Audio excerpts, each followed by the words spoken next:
اور اے دیکھنے والے، تو دیکھتا ہے کہ ایک وقت میں زمین خشک پڑی ہوتی ہے، پھر جب ہم اس پر مے برساتے ہیں تو وہ شاداب ہو جاتی اور ابھرنے لگتی ہے اور طرح طرح کی بارونق چیزیں اگاتی ہے۔ ان قدرتوں سے ظاہر ہے کہ اللہ ہی قادر مطلق ہے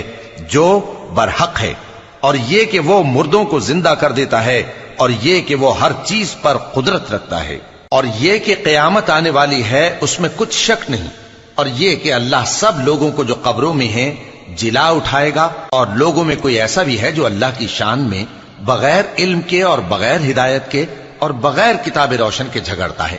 اور تکبر سے گردن موڑ لیتا ہے تاکہ لوگوں کو اللہ کے رستے سے گمراہ کر دے۔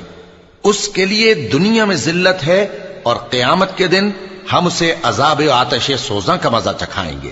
اے سرکش، یہ اس کفر کی سزا ہے جو تیرے ہاتھوں نے آگے بھیجا ہے،